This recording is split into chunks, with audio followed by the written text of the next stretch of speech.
ಆತ್ಮೀಯ H16 news ಅರ್ಥಾತ್ ಸೀತಾರಾಮ್ ವೀಕ್ಷಕರೇ, ನಾನು ನಿಮ್ಮವ ಆಯತ ಮಲ್ಲಪ್ಪ ಜೋತ. ವಿರಾಟ್ ಕೊಹ್ಲಿ ಶತಕ ಬಡಿದ್ರು. ಈಗ ಸೆಮಿಫೈನಲ್ಗೆ ಬಂದಿದ್ದಾರೆ. ಇವತ್ತು ಆಡಿದ್ರೆ 300 ಒನ್ ಡೇ ಅಥವಾ ಏಕದಿನ ಅಥವಾ ಒಂದು ದಿನದ ಕ್ರಿಕೆಟ್ನಲ್ಲಿ ಆಡಿದ ಶ್ರೇಯಸ್ ಇವ್ರದ್ದಾಗ್ತದೆ. ಯಾಕಂದ್ರೆ 300ಕ್ಕೂ ಹೆಚ್ಚು ಒನ್ ಡೇಗಳು ಆಡಿದವರೆಲ್ಲ ಹೆಚ್ಚು ಕಡಿಮೆ ಎಲ್ಲ ಭಾರತೀಯರಿದ್ದಾರೆ. ಆ ಭಾರತೀಯರ ಜೊತೆಗೆ ಇವರು ಒಬ್ಬರು ಸೇರ್ಕೊಂಡ್ಬಿಟ್ಟು ಬಿಡ್ತಾರೆ. ಯಾಕಪ್ಪ ಅಂದ್ರೆ ಈ ಹಿಂದಾದವರು ಸಚಿನ್ ತೆಂಡೂಲ್ಕರ್ ಅವರು, ರಾಹುಲ್ ದ್ರಾವಿಡ್ರು, ಮೊಹಮ್ಮದ್ ಅಜರುದ್ದೀನ್ ಅವರು, ಸೌರವ್ ಗಂಗೂಲಿ ಅವರು, ಯುವರಾಜ್ ಸಿಂಗ್ ಅವರು, ಅವ್ರ ಜೊತೆ ಇವರು 300 ಒನ್ ಡೇಗಳನ್ನ ಆಡಿದಂಥ ಶ್ರೇಯಸ್ ಇವ್ರದ್ದಾಗ್ತದೆ. ಇರಲಿ, ಯಾಕಂದ್ರೆ ಈ ಸಾಧನೆ ಏನು ಸಣ್ಣದಲ್ಲ. ನಿರಂತರವಾಗಿ ತಮ್ಮ ಶಕ್ತಿನ ಉಳಿಸ್ಕೊಂಡ್ಬರ್ಬೇಕು, ಆಡ್ತಾ ಇರಬೇಕು, ಸೆಲೆಕ್ಷನ್ ಆಗ್ತಾ ಇರಬೇಕು. ಇದು ಸಣ್ಣದ ಸಾಹಸ ಅಲ್ಲ. ಒಮ್ಮೆ ಏನೋ ಗೆದ್ದು ಒಳಗೆ ಹೋಗೋದಷ್ಟೇ ಅಲ್ಲ, ಅದನ್ನು ಕಾಪಾಡ್ಕೊಂಡು ಹೋಗುವಂಥ ಒಂದು ಆರೋಗ್ಯ, ಒಂದು ಬುದ್ಧಿ ಚಾಕಚಕ್ಯತೆ, ಜೊತೆಗೆ ದಿಟ್ಟದನ್ನು ಎಲ್ಲರೂ ನೋಡ್ಕೋಬೇಕಾಗ್ತದೆ. ಶರೀರದ ಹಿಡಿತ ಇವೆಲ್ಲರೂ ಬೇಕು. ಅಂದಾಗ ಒಬ್ಬ ಆಟಗಾರ ಒಂದು ವಿಶ್ವ ಮಟ್ಟದ ಆಟಗಾರ ಆಗಲಿಕ್ಕೆ ಸಾಧ್ಯತೆ. ಆ ಮಟ್ಟದಲ್ಲಿ ನಮ್ಮ ವಿರಾಟ್ ಕೊಹ್ಲಿ ಅವರು ಹತ್ತಾ ಇರೋದು ಭಾಳ ಮುಖ್ಯ. ಇನ್ನು ಆಟದ ಬಗ್ಗೆ ಹೇಳಬೇಕಾದ್ರೆ ಸೆಮಿಫೈನಲ್ಗೆ ಬಂದದ. ಸೆಮಿಫೈನಲ್ದಲ್ಲೇ ಯಾರ್ಯಾರಿಗೆ ಆಗ್ತದೆ ನೋಡೋಣ. ವಿಶೇಷವಾಗಿ ಆಸ್ಟ್ರೇಲಿಯಾ ಅದು ದಕ್ಷಿಣ ಆಫ್ರಿಕಾ ಯಾರೇ ಬಂದಿದ್ದಾವೆ ಸೆಮಿಫೈನಲ್ಗೆ, ಅವರಿಬ್ಬರೊಳಗೆ ಯಾರು ಗೆಲ್ತಾರ ಅವ್ರು ಫೈನಲ್ದಾಗ ಆಟ ಆಡ್ತಾರೆ. ಈ ನಮ್ಮ ಸೆಮಿಫೈನಲ್ದಲ್ಲಿ ನಾವು ನ್ಯೂಜಿಲೆಂಡ್ ಜೊತೆಗೆ ಈಗ ಕಾದಾಟ ಅದ. ಇದು ಒಂದು ಮನೆ ಬಿಡುಗುಸ್ತಿದ್ದಂಗೆ ರೀ. ಬಿಡುಗುಸ್ತಿ ಅಂದ್ರೆ ಏನು, ಇಬ್ಬರು ಸೆಲೆಕ್ಷನ್ ಆಗಿದ್ದಾರೆ ಸೆಮಿಫೈನಲ್ಗೆ, ಇಬ್ಬರು ಹೋಗ್ತಾರೆ. ಆದರೆ ಇವರಿಬ್ಬರು ಫೈನಲ್ಗೆ ಯಾರು ಹೋಗ್ತಾರೆ ಅನ್ನೋದು ಇವತ್ತು ನಿರ್ಧಾರ ಆಗ್ತದೆ. ಆಗಲಿ, ಅವರವರ ಶ್ರಮ, ಅವರವರ ಹೋರಾಟ ಅದೆಲ್ಲ ಆಗ್ಬೋದು. ಈಗ ನಾವು ಮುಖ್ಯವಾಗಿ ಮಾತನಾಡಲಿಕ್ಕೆ ತೆಗೆದುಕೊಂಡಿದ್ದೇನಪ್ಪ ಅಂದರೆ ಇಲ್ಲ, ನಮ್ಮ ವಿರಾಟ್ ಕೊಹ್ಲಿ ಅವರು ಬದಲಾಗಿ ವಿರಾಟ್ ಕೊಹ್ಲಿ ಅವರು 300 ಏಕದಿನ ಪಂದ್ಯಗಳನ್ನು ಆಡಿದ ವ್ಯಕ್ತಿಗಳು ಆಗ್ತಾರೆ. ಈಗ ನಿಮಗೆ ಹೇಳಿದಾಗ ಸಚಿನ್ ತೆಂಡೂಲ್ಕರು 1989ರಿಂದ 2012ರ ಅವಧಿವರೆಗೆ ಇದ್ದರವರು. ಅದರಲ್ಲೇ 463 ಪಂದ್ಯಗಳನ್ನ ಆಡಿದ್ದಾರೆ. ಇನ್ನೂ ದೂರದವರು, ಇನ್ನು 163 ಪಂದ್ಯಗಳು ಅಥವಾ 164 ಪಂದ್ಯಗಳು ಆಡಬೇಕು ಅವರು ಅಂದಾಗ ಸಚಿನ್ನರ ದಾಖಲೆಯನ್ನು ಮುಡಲಿಕ್ಕೆ ಸಾಧ್ಯದ. ಮತ್ತು ಅವರು 18,426 ರನ್ ಸಂಗ್ರಹಿಸಿದ್ದಾರೆ ನಮ್ಮ ಸಚಿನ್ ತೆಂಡೂಲ್ಕರ್. ಆದ ಬರೋರು ನಮ್ಮ ಮಹೇಂದ್ರ ಸಿಂಗ್ ಧೋನಿ ಅವರು 2004ರಿಂದ 2019 347 ಪಂದ್ಯಗಳನ್ನ ಆಡಿದ್ದಾರೆ. 10,599 ರನ್ ನೋಡಿದ್ದಾರೆ ಇವರು. ಎರಡನೇದಾಗೆ ರಾಹುಲ್ ದ್ರಾವಿಡ್ರು 1996ರಿಂದ 2011 ಆಡಿದ್ದಾರೆ. 340 ಪಂದ್ಯಗಳನ್ನ ಆಡಿದ್ದಾರೆ. 10,768 ರನ್ಗಳನ್ನು ಸಂಗ್ರಹಿಸಿದ್ದಾರೆ. ಇನ್ನು ಮೊಹಮ್ಮದ್ ಅಜರುದ್ದೀನ್ ಒಳ್ಳೆಯ ಫೀಲ್ಡರ್, ಬ್ಯಾಟ್ಸ್ಮನ್. 1985ರಿಂದ 2000ವರೆಗೆ ಆಡಿದ್ದಾರೆ. 334 ಏಕದಿನ ಪಂದ್ಯಗಳನ್ನ ಆಡಿದ್ದಾರೆ. 9,376 ರನ್ ಹೊಡೆದಿದ್ದಾರೆ. ನಮ್ಮ ಸೌರವ್ ಗಂಗೂಲಿ 1992ರಿಂದ 2007ವರೆಗೆ ಆಡಿದ್ದಾರೆ. 308 ಪಂದ್ಯಗಳನ್ನ ಆಡಿದ್ದಾರೆ ಏಕದಿನದ ಪಂದ್ಯ. ಅದರಲ್ಲಿ 12,221 ರನ್ಗಳು ಹೊಡೆದಿದ್ದಾರೆ. ನಮ್ಮ ಯುವರಾಜ್ ಸಿಂಗ್ ಅದನ್ನು ಕೇಳಿದರೆ ನೀವು 2000ರಿಂದ 2017ವರೆಗೆ ಆಡಿದ್ದಾರೆ. ಏಕದಿನಕ್ಕಾಗಿ ಸ್ಪೆಷಲ್ ತಯಾರಿದ್ದಂಥವ್ರು. 6 ಬಾಲ್ಗಳಲ್ಲಿ 6 ಸಿಕ್ಸರ್ಗಳು ದೊಡ್ಡ ರೆಕಾರ್ಡ್ ಮಾಡಿದಂಥವ್ರು. ಅದು ಇಂಗ್ಲೆಂಡ್ದ ಬ್ರಾಡ್ ದೊಡ್ಡ ಬಾಲರ್ ಅವರು. ಅವ್ರ ವಿರುದ್ಧ ಹೊಡೆದಂಥವ್ರು. 301 ಪಂದ್ಯಗಳಲ್ಲೇ 8,609 ರನ್ ಹೊಡೆದಿದ್ದಾರೆ. ಎಲ್ಲ ನೋಡ್ರಿ, ನೀವು ನೋಡಿದಾಗ ನಮಗೆ ಕಾಣುತ್ತಿರುವಂಥದ್ದು ಏನಪ್ಪ ಅಂದರೆ ಎಲ್ಲರೂ ಭಾರತೀಯರಿದ್ದಾರೆ ಇಲ್ಲ ಅಂತ. 300 ಒಂದು ಏನು ಹಂತಕ್ಕೆ ಸೇರಿದ್ದಾರೆ ಇವರೆಲ್ಲರೂ. ಅದರಲ್ಲಿ 299ರಾಗಿ ಇವತ್ತು 300ರಲ್ಲೇ ಈ ಹೆಜ್ಜೆ ಇಡುತ್ತಿರುವಂತಹ ನಮ್ಮ ವಿರಾಟ್ ಕೊಹ್ಲಿ ಅವರು ಸಹ ಸಾಧನೆ ಸಣ್ಣದಲ್ಲ. ಯಾಕಂದರೆ 299 ಅತಿ ಕಡಿಮೆ ಪಂದ್ಯಗಳಲ್ಲೇ 14,085 ಎಷ್ಟು 14,085 ನೋಡಿದ್ದಾರೆ. ಪಂದ್ಯ ಶ್ರೇಷ್ಠ 183 ಸಲ ಪಂದ್ಯ ಶ್ರೇಷ್ಠ ಆಗಿದ್ದಾರೆ. ಅವ್ರು ರನ್ ಹೊಡೆದಿದ್ದು, ಶತಕ ಹೊಡೆದು 51, ಮುಂದೆ ಅರ್ಧ ಶತಕ 73, ಬೌಂಡ್ರಿಗಳು ಎಷ್ಟು ಹೊಡೆದಾರಪ್ಪ ಅಂದ್ರೆ 1,318 ಬೌಂಡ್ರಿಗಳು ಹೊಡೆದಾರೆ. ಮುಂದೆ ಸಿಕ್ಸರ 152 ಹೊಡೆದಾರೆ. ಸಾಮಾನ್ಯ ಆಟ ಆಡೋದು. ಯಾಕಂದರೆ 1,318 ಬೌಂಡ್ರಿಗಳು, ಮುಂದೆ 152 ಸಿಕ್ಸರ್ಗಳು ಹೊಡೆದಾರೆ. ಒಂದು ಪಂದ್ಯ ಶ್ರೇಷ್ಠ 183 ಪಂದ್ಯಗಳು ಶ್ರೇಷ್ಠ ಆಗ್ಯಾರ. ಒಂದು ಎವರೇಜ್ ಏನಪ್ಪ ಸರಾಸರಿ 58.20 ನೋಡೋದು. 58.20.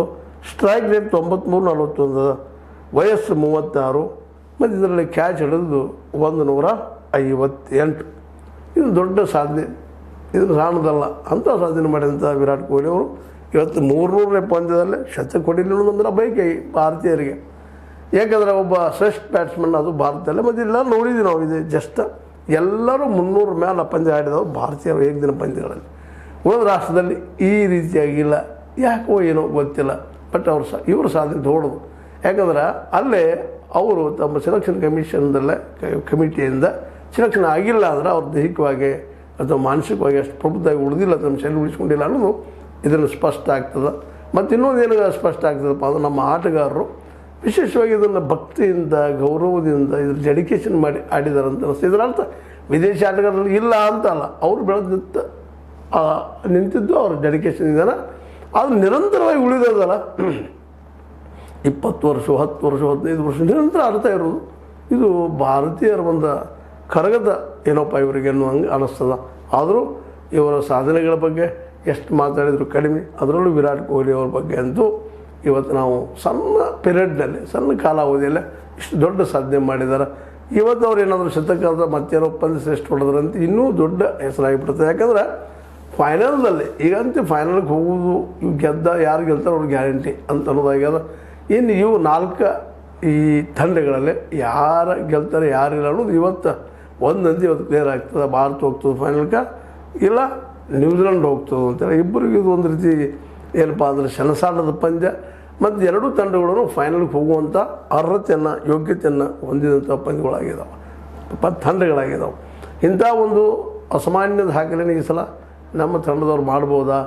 ಯಾಕಂದ್ರೆ ಈಗಾಗಲೇ 2013ರಲ್ಲಿ ಈ ಕಪ್ಪನ್ನು ಹೊಡೆದು ನಮಗೆ ನೆನಪದ, ಇಲ್ಲೂ ಹೊಡಿಬೋದು ಅನ್ನೋಂಥ ಆಶಯದ. ಸೆಮಿಫೈನಲ್ಗೆ ಬಂದಿದ್ದ, ಫೈನಲ್ಗೆ ಬಂದಾಗ ಸೋತಿದ್ದು, ರನ್ನರಪ್ ಆಗಿದ್ದು ಅದಾವ, ರೆಕಾರ್ಡ್ಗಳು ಇದ್ದೇ ಇರ್ತಾವೆ, ಹೇಳ್ತಾ ಇರ್ತಾವೆ. ಅದೇನೂ ಇರಲಿ, ಈ ಸಲ ಮಾತ್ರ ಭಾರತ ತಂಡ ಹೊಸ ಹುಡುಗರಿಂದ, ಅದರಲ್ಲಿ ಒಂದಿಬ್ಬರನ್ನ ಬಿಟ್ಟರೆ ಮುಖ್ಯವಾಗಿ ಶುಭ್ಮನ್ ಗಿಲ್ ಅವರು ಒಂದು ಸೀನಿಯರ್ ಅಂದರೂ ಸಹಿತ ಅವರು ಜೂನಿಯರ್ ಇವ್ರ ಜೊತೆಗೆ ಇವರಿಬ್ಬರು ಉಳಿದಾರ. ರೋಹಿತ್ ಮತ್ತು ರೋಹಿತ್ ಶರ್ಮಾ ಜೊತೆಗೆ ನಮ್ಮ ವಿರಾಟ್ ಕೊಹ್ಲಿ. ಇನ್ನು ಬಾಲರ್ ನಮ್ಮದು ಏನಪ್ಪ ಅಂತ ನಿಮಗೆ ಗೊತ್ತದ, ಈಗಾಗಲೇ ರವೀಂದ್ರ ಜಡೇಜಾ ಇದ್ದಾರೆ.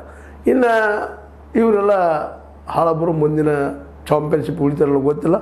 ಆದರೆ ನ್ಯೂಜಿಲೆಂಡ್ ತಂಡದಲ್ಲೇ ಆಲ್ರೌಂಡರಾಗಿ ರವೀಂದ್ರ ಅಂತ ಭಾರತ ಮೂಲದ ಹುಡುಗರು ಅಲ್ಲಿ ಆಡ್ತಾ ಇದ್ದಾರೆ. ಒಳ್ಳೆಯ ಆಲ್ರೌಂಡ್ ಆಟಗಾರರು, ನ್ಯೂಜಿಲೆಂಡಕ್ಕೆ ಒಂದು ದೊಡ್ಡ ಆಸ್ತಿ ಆದಂಥವರು. ಆ ಒಬ್ಬರ ಆಟವನ್ನು ನಾವು ಇವತ್ತು ಎದುರು ನೋಡುವಂಥ ಪ್ರಸಂಗದ. ಭಾರತೀಯರಾಗಿ ಹೆಮ್ಮೆ ಪಡಬೇಕು ಅಥವಾ ನಮ್ಮ ತಂಡ ವಿರುದ್ಧ ಆಡ್ತಾ ಇದ್ದಾರೆ ಸಂಕಟ ಮಾಡಬೇಕು, ಅದು ನಮ್ಗೆ ಬಿಟ್ಟಂಥದ್ದು. ಬಟ್ ಭಾರತೀಯರ ಮನಸ್ಸು ಯಾವಾಗಲೂ ವೈಶಲ್ಯ ಇರೋದನ್ನು ದೂಡದಿರೋದ್ರಾಗೆ ನಮ್ಮ ಏನಪ್ಪ ರವೀಂದ್ರ ನಮ್ಮವರು, ನಮ್ಮ ಭಾರತೀಯರು, ನಮ್ಮ ಮೂಲದವರು ಅಂತ ಹೆಮ್ಮೆ ಎಲ್ಲರಿಗೂ ಅದ. ಅದು ಮಾತ್ರ ಏನು ಸುಳ್ಳಲ್ಲ. ಆದರೆ ಭಾರತೀಯರಾಗಿ ನಮ್ಮ ಟೀಮ್ ಗೆಲ್ಲಿ ಅನ್ನೋದು ಹಾರೈಕೆ ಎಲ್ಲರಲ್ಲೂ ಇರುವಂಥದ್ದು ಸಹಜ. ಅದೇನೂ ಇರಲಿ, ಇವತ್ತಿನ ಈ ಪಂದ್ಯ ಮಾತ್ರ ವಿರಾಟ್ ಕೊಹ್ಲಿ ಅವ್ರ ದೃಷ್ಟಿಯಿಂದ ಮತ್ತು ನಮ್ಮ ಭಾರತೀಯರ ದೃಷ್ಟಿಯಿಂದ ಭಾಳ ಮಹತ್ವದ್ದು. ಅವ್ರಿಗೆ 300ನೇ ಪಂದ್ಯ ಆದ್ರೆ ಅದೇ ಕಾಲಕ್ಕೆ ಇದು ನಮಗೆ ಫೈನಲ್ಗೆ ಹೋಗೋದಕ್ಕೆ ಒಂದು ದೊಡ್ಡ ಮಹತ್ವದ ಪಂದ್ಯ. ಈ ಪಂದ್ಯದಲ್ಲಿ ಎಲ್ಲರೂ ಡೆಡಿಕೇಶನ್ ಮಾಡಿ ಆಡಬೇಕಾಗಿದೆ. ಈ ಪಂದ್ಯ ಯಾಕಪ್ಪ ಅಂತಂದ್ರೆ ಫೈನಲ್ಗೆ ಹೋಗ್ಬೇಕಲ್ಲ, ಫೈನಲ್ಗೆ ಹೋಗ್ಬೇಕಾಗಿತ್ತಪ್ಪ ಅಂತಂದ್ರೆ ಕಷ್ಟದ ಅನ್ನುವಂಥದ್ದು. ಯಾಕಂದರೆ ಇನ್ನು ಸೆಮಿಫೈನಲ್ಗೆ ಹೋಗಿ ಆದ್ರೆ ಫೈನಲ್ಗೆ ಹೋಗುವಂಥದ್ದು. ಸೆಮಿಫೈನಲ್ದಲ್ಲೇ ಯಾವ ಪಂದ್ಯ ಆಡ್ತಾರೆ ಏನಾಗ್ತಾರೆ ನೋಡೋಣ. ಆದರೆ ಈಗಾಗಲೇ ಆಲ್ರೆಡಿ ನಿಮ್ಗೆ ಗೊತ್ತಿದ್ದಾಗ ಸೆಮಿಫೈನಲ್ಗೆ ನಮ್ಮ 2 ತಂಡಗಳು ಸೆಲೆಕ್ಷನ್ ಆಗಿದ್ದಾವೆ, ನ್ಯೂಜಿಲೆಂಡ್ ಮತ್ತು ಇಂಡಿಯಾ. ಅಲ್ಲೂ ಸಹಿತ 2 ತಂಡಗಳು ಬಂತು. ಅದರಲ್ಲೇ ಸೆಮಿಫೈನಲ್ ಯಾರು ಗೆಲ್ತಾರೆ ನೋಡೋಣ. ಗೆದ್ದವ್ರು ಮಾತ್ರ ಫೈನಲ್ಗೆ ಹೋಗ್ತಾ ಇದ್ದಾರೆ. ಅವನು ನೆನಪಿಟ್ಕೊಂಡು ಇವತ್ತಿನ ಈ ಪಂದ್ಯ ಏನಪ್ಪ ಅಂದರೆ ಮುಖ್ಯವುದು. ಆದರೂ ಸೆಮಿಫೈನಲ್ ಬಂದಿದ್ದರಿಂದಾಗೆ ಈ ಮುಂದಿನ ಸೆಮಿಫೈನಲ್ ಪಂದ್ಯ ಮಾತ್ರ ಬಹಳ ಮಹತ್ವದ್ದಾಗ್ತದೆ ಅನ್ನೋ ಮಾತನ್ನು ಮತ್ತೊಂದು ನೆನಪಿಸ್ತಾ, ಈ ದಿಶೆಯಲ್ಲಿ ನಮ್ಮ ವಿರಾಟ್ ಕೊಹ್ಲಿ ಅವರು 300ನೇ ಪಂದ್ಯ ಆಡಲಿ. ಸೆಮಿಫೈನಲ್ದಲ್ಲಿ ನಮ್ಮ 2 ಪಂದ್ಯಗಳಿದ್ದಾವೆ, ಆಸ್ಟ್ರೇಲಿಯಾ ಅಥವಾ ಈ ನಮ್ಮ ಸೌತ್ ಆಫ್ರಿಕಾ. ಇಬ್ಬರು ಬಲಿಷ್ಠಿದ್ದಾರೆ, ಯಾರು ವಿರುದ್ಧ ಗೆದ್ದರೂ ಅದು ಸಾಧನೆ ಅಂತ ಹೇಳ್ತಾ. ಆದರೂ ಇವತ್ತಿನ ಪಂದ್ಯ ಗೆಲ್ಲಬೇಕಾಗಿದೆ. ಯಾಕಂದರೆ ಈಗ ಸೆಮಿಫೈನಲ್ಗೆ ಹೋಗಿದ್ದಾರೆ ನಾವು ನಿರ್ಲಕ್ಷ್ಯ ವಹಿಸುವ ಅವಶ್ಯಕತೆ ಇಲ್ಲ. ಯಾಕಂದರೆ ಭಾಳ ಜನ ಈ ಖಾಲಿ ಪಾಪಿದ್ದ ಬೆಂಚಲ್ಲಿ ಕೂತಂಥವ್ರು ನಾವು ಆಡಬೇಕನ್ನೋರಿಗೆ ಇವತ್ತೇನೋ ಒಂದು ಅನುಕೂಲ ಆಗ್ಬೋದಿಲ್ಲ ಅಂತಲ್ಲ. ಆದರೆ ಅದಕ್ಕೆ ಮುಖ್ಯಪ್ಪ ಅಂದ್ರೆ ಸೆಮಿಫೈನಲ್ದಲ್ಲಿ ಗೆಲ್ಲುವಂಥದ್ದು. ಇವತ್ತು ಗೆದ್ದರೆ ಇನ್ನೊಂದು ಸ್ವಲ್ಪ ಬೂಸ್ಟ್ ಆಗ್ತದೆ. ಇಲ್ಲಪ್ಪ ಮುಂದಿನ ಪಂದ್ಯ ಗೆಲ್ತೀವಿ ನಾವು ಅಂತೇಳಿ. ಒಟ್ಟು ಏನಾದ್ರಾಗಲಿ ಇವತ್ತು ನಮ್ಮ ವಿರಾಟ್ ಕೊಹ್ಲಿ ಅವರು 300ನೇ ಪಂದ್ಯವನ್ನು ಆಡುವಂತಾಗಲಿ, ಆಡ್ತಾರೆ ಅಂತ ಹೇಳ್ತಾ ಇದು ನಿಮಗೆ ಲೈಕ್ ಆಗಿರ್ಬೋದು. ಲೈಕ್ ಮಾಡಿ, ಶೇರ್ ಮಾಡಿರಿ, ಕಾಮೆಂಟ್ ಮಾಡಿರಿ. ಜೊತೆಗೆ ಸಬ್ಸ್ಕ್ರೈಬ್ ಆಗೋದು ನಿಲ್ಲಿಸ್ಲಿಕ್ಕೆ ಹೋಗ್ಬೇಡ್ರಿ. S16 ನ್ಯೂಸ್ ಅರ್ಥಾತ್ ಹೇ ಸೀತಾರಾಮ್ ಇದು ಸತ್ಯದ ಕೈಗನ್ನಡಿ. ವಂದನೆಗಳು.